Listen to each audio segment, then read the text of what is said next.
The Amazon advertising mini series continues here on this channel today with the video that most wanted, probably the bidding strategy. The bidding strategy is the one thing that everybody wants to know from each other, and I can already tell you it's very simple. You have to keep in mind the two factors, then combine it for you, weight it for you, how important it is, and then based on that set up your advertising. In general, I can say if you simply have like a design like that, or a whole niche, can also be 20, 30, 40 designs, and you set up simply an automatic campaign and take the standard bid that Amazon offers you, you do nothing wrong. It's a perfectly fine strategy. You can do it, but of course we are here to learn something. This is why I show you today how I approach it, how I do my advertising, and how to set it up. You have to keep in mind from the beginning that you have to combine different factors, and one of them that I have the feeling some forget is check the competition. Check the competition and see what is going on. For example, I opened here in incognito mode. That's important, so you have no cookies and no tracked data, so no personalized data, I have to say. Go to the incognito mode and search here simply for the niche you want to advertise. Of course, you could also simply work with the word anime, but in our case we work with anime shirt, and I mean, you see here already above 20,000 results, and to be honest, I think this is a wrong number. I think Amazon is showing here a much smaller number than it actually is. And when you go to the shirt, or this keyword, I have to say, to this page, you see it's full of advertising already. So here, for example, brand campaigns, and here you have your sponsored campaigns, and you also see it here, 123 reviews, 405 reviews, 186 reviews, so very competitive, and it's of course often sold. Of course, it's a very big niche. It's just an example here, but you see here on the first view it's a very big niche, and of course you have to combine here already the data and see, okay, what is the niche? Is it selling good? Yes, it is selling good. And what I want to achieve, I mean, if you go in a niche like that is so big, usually your goal should still be to rank on page 1, or maybe in this case, because it's really big, page 2. Page 3 is already a little bit further down, but at least page 2, I would say. And I mean, what I check here then also basically is the price. You know how it is priced. I see a lot of products priced with $19.99 or around the 19 mark. So I have to say it's a relatively expensive niche. So this is good because this means you can earn a lot of money by sell. For example, here outliers with $13 or $14 will always be there. You know, you can't do anything about that. But you see here the batches.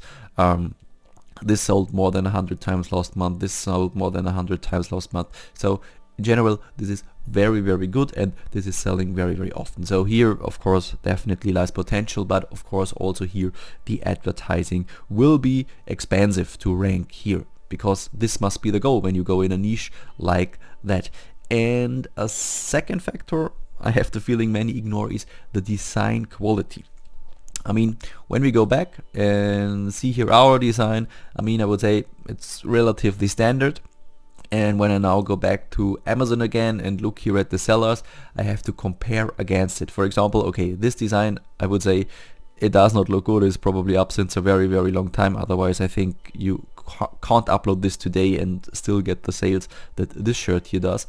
But when you see the graphics and everything, it is a relatively good standard, to be honest. Of course, anime is also a niche for that, but you have to match at least the standard. Of course, it is much better when you are better, you know, when your designs are better or even looking good, but at least you have to match this style. So to be honest, I would say my design compared to this design is a little bit a step down. So I think in general I would have to do other designs so it is better again, and it matches here the designs and can challenge them even with advertising, because you can advertise, and with your advertising you can rank on the top left side here before position 1 here, basically here.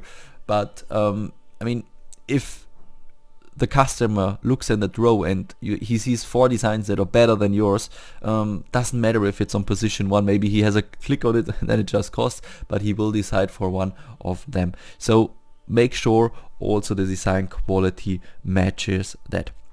And of course, also what you can do is, I do it of course with flying research, is simply check out the keywords that are there, you know. For example, anime shirt, and you see here we have 145 results, and it's many results for a keyword where we attached also shirt. Usually when you have like 3, 4, 5, 6 keywords, this is already okay, and this is already good. This means there is traffic, there are different search terms that are searched from the customer, but here you have 145 terms. Of course this has a lot to do with anime franchises and everything, but here is a lot of potential. But nevertheless, what you can say here, of course it's an evergreen niche, but trend or traffic is going down.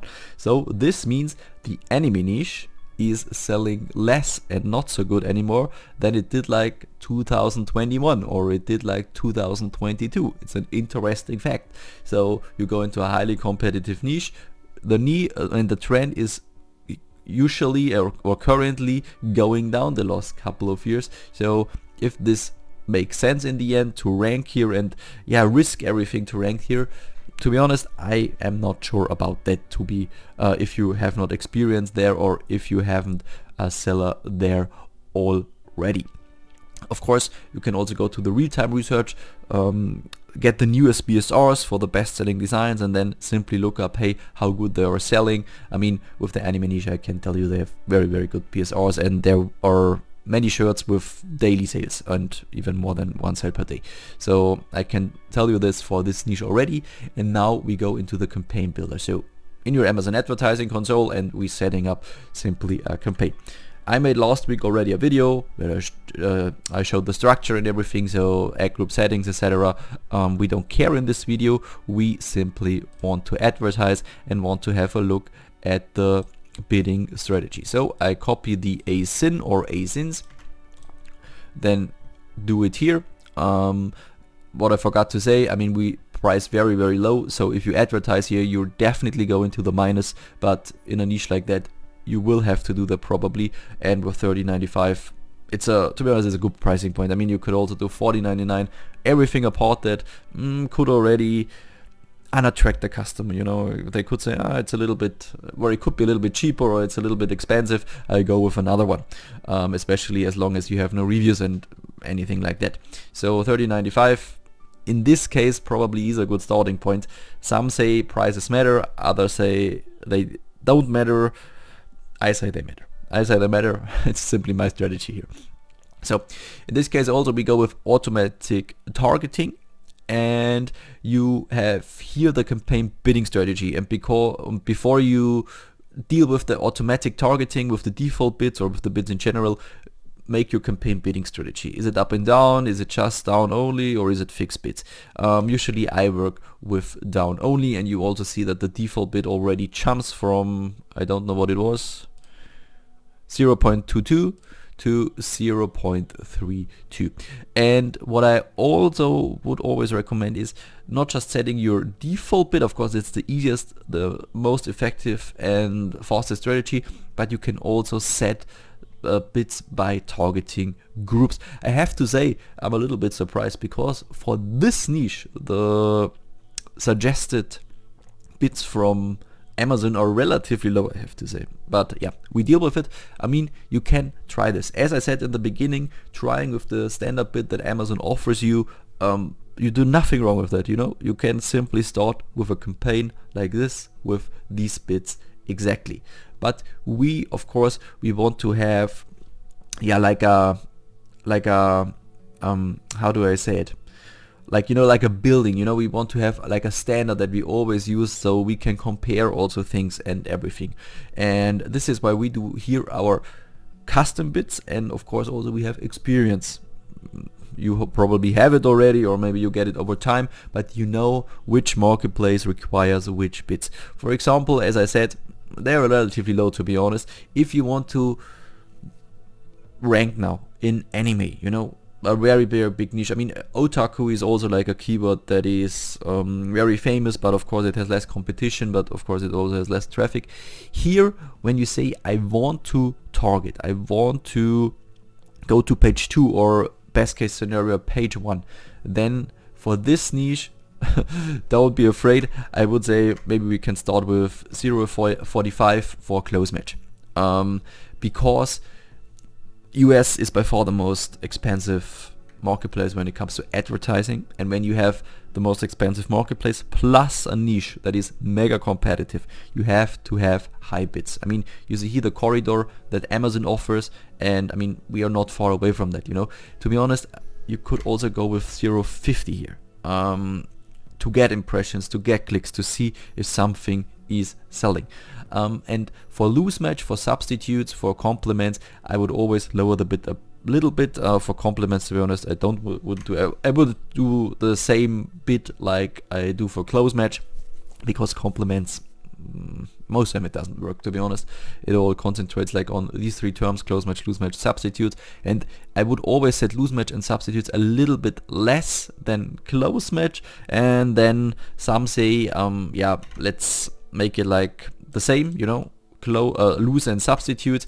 Some say maybe loose even a little bit less than substitute. You know, it's like a strategy that you have to apply, that you have to see how it works out for you. To be honest, I also don't found the magical formula. Sometimes loose match brings a lot of sales and clicks and impressions. Sometimes loose match just costs money and they turn it off completely. Depends on the niche, or depends also on the listing, on many factors here. But yeah, this is how I would approach this niche, for example. And what I wanted to say also here, I lost my thought, is that, yeah, and now I have it again, that you work here with spans in corridors. So basically this means you start this campaign like that, you know, nothing wrong with that, and then you, after 1 week, you say, you see, okay, I'm just spending money here, you know, I have spent $15-20 and no sell coming in, and I have to turn it off, I have to add some negative keywords. Okay, nothing wrong with that, you can do that, of course. But when you turn down the bid a little bit, work like in a span, you know, not set it from 0.50 to 0.48, because from my experience, you don't learn anything with that, because it simply can be that in February there is a little bit more traffic than in January, and then you think because of this bidding change, the whole campaign changed, all the results changed, but it was just like a passive factor in the background, you know, it was just a little bit more traffic, and this is why it works out better than before. Work like, or make the bids, you know, noticeable. So if you have 0.50, turn it down like 10%, make it like 45, you know, and same here, make it like 35. So you can really compare that. You can say, okay, yeah, this date I turned down the bid a lot, or the bid is now a lot higher, you know, can also be in the other direction, and see how then the results are working, how then the results are going, you know. So you have this clear point and you have this clear track, and then how it works and what works. And yeah, I mean, basically this is it then, you know, this is the whole bidding strategy. When you're in a niche like that, you have to bid high. Of course, when you're in a niche with much lower competition, where you can sell also organically and go to page 1 or page 2, then it is already enough often to set the bid to like 0.30 in the beginning, or maybe 0.25. You can nothing lose at the beginning, you know. Simply start the campaign. If it works out, great. If it does not work out, for example, no impressions, no clicks, then simply increase the bid a little bit, you know. The only thing that can really happen, or bad thing that can happen, is the bid is really too high, or everything is ranking to lose match, and it has nothing to do with your design really, and you spend a lot of money and you get no sales. You know, this is like the worst part that can happen. But if you work like in a corridor from 0.10 pennies till 0.5 or 50 pennies, I have to say, then nothing can go really wrong, especially when you check it daily, you know, on a daily basis, and it's not the biggest event coming up. For example, I would not set up in mid-February a St. Patrick's Day campaign with bid pricing $1. You know, this could go in the wrong direction. But if you work with these prices, everything should be fine. And I mean, this is it. This is how it goes. And for example, what you see here, like for a thematic campaign, you can also set up with a manual campaign. Also no problem with that. For example, you can go here. You have the keywords again. For example, anime shirt or any anime shirt XL. It's a keyword that is probably not that often used, and you can also advertise it. And of course you have shirt, you have a t-shirt, you have t-shirt with a space, with no space, all these keywords that you can also advertise with exact, with broad, with loose match. All of this is possible, and this is the magical strategy here, that you have to check not just the campaign itself, of course, also your design has already been good enough from my perspective. Also the price has to be in a range where it's attractive to the customer, and yeah, you also have to watch the competition, of course. Is this a niche highly advertised, or is this a niche where I can go in? Also, what is often important is here the prices.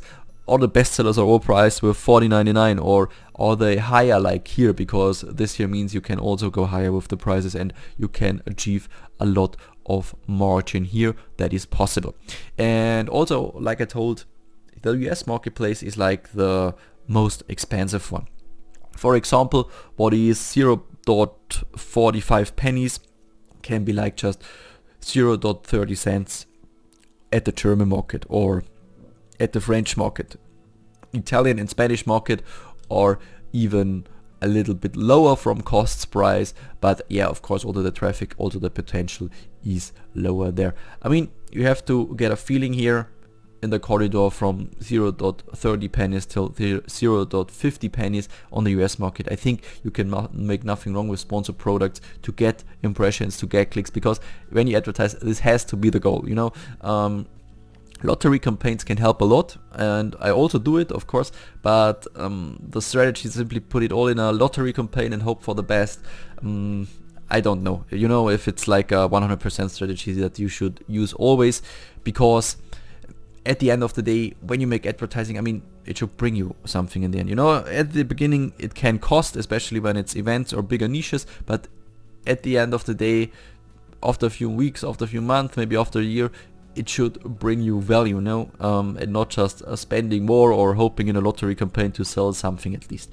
And yeah, this is the approach I do. You know it now. And yeah, basically to bring it all together, it's different factors that you have to keep in mind, and then set up your campaign, and then also adjust it after that. Of course, when you have a seller, you can go much deeper into advertising with manual campaigns for products, with core keywords, also a thematic campaign just for that seller, just for that one product, and also trying maybe down, up and down, or yeah, maybe with a percentage higher for like products on first page. All of this is then possible, but this here is the general strategy that you can use for your ads. I hope this could help your Amazon bidding strategy here a little bit. If you have any questions, then put it down in the comments. Maybe if we have enough questions, we can also make a Q&A at the end of this mini series. Of course, also leave a like and subscribe to this channel so you don't miss any video here on the Flying channel in the future. And then I see you next time. Till then, have a nice time.